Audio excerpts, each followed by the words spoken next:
Good morning. My name is Aaron Nyberg, Nyberg.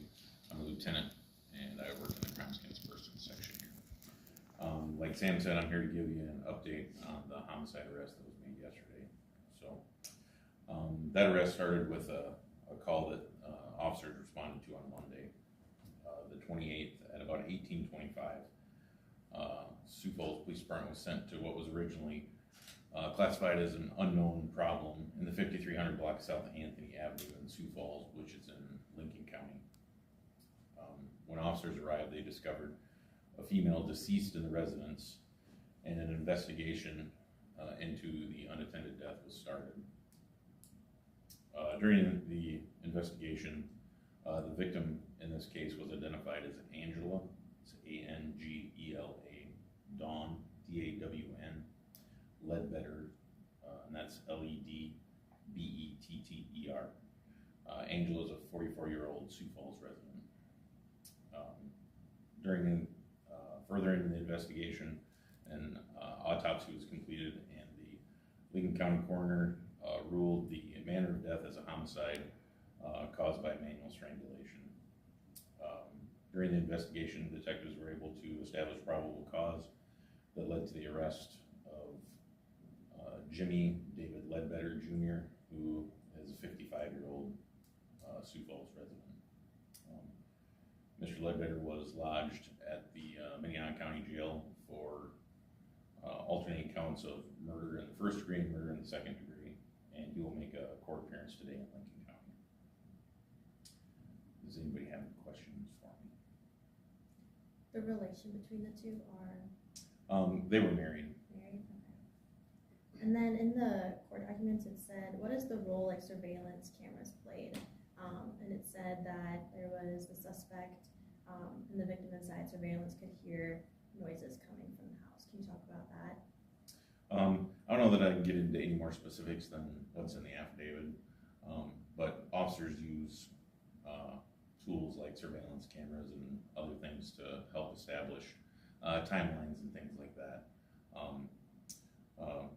They also, probably our most helpful thing is the people of Sioux Falls. I mean, we get the most information by talking to people. So while we do use those tools like surveillance cameras, talking to people is usually how we make hay. So,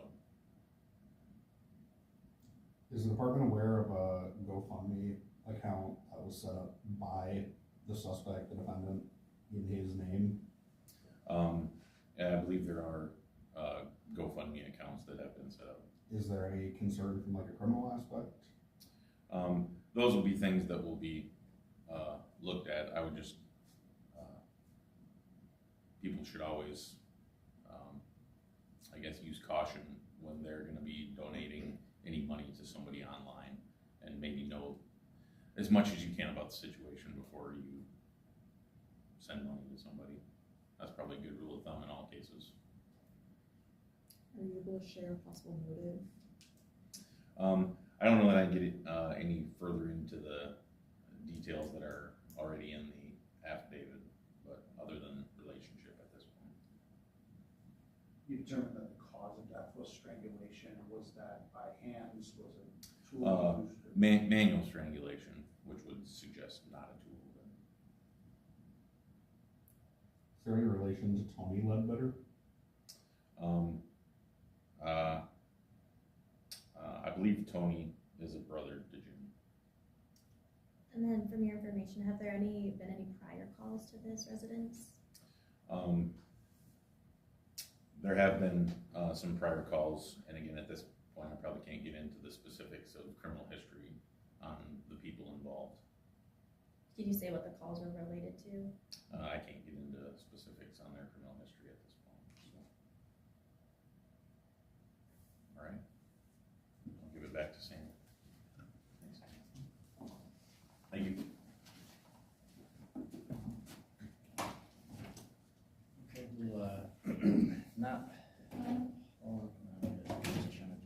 Probably the big thing that I have on the log are there's quite a few robberies that happened.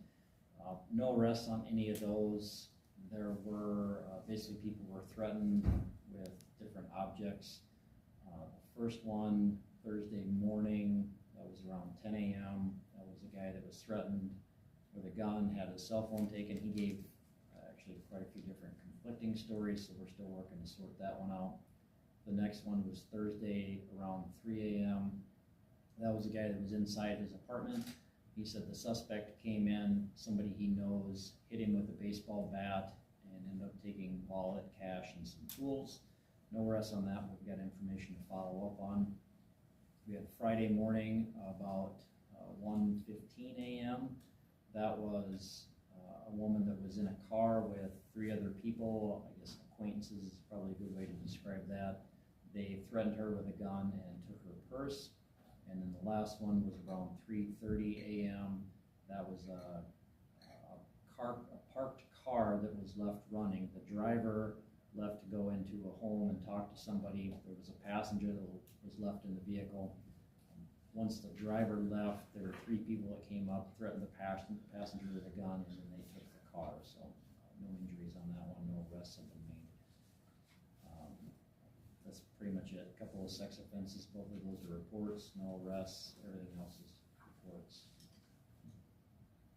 Anything else?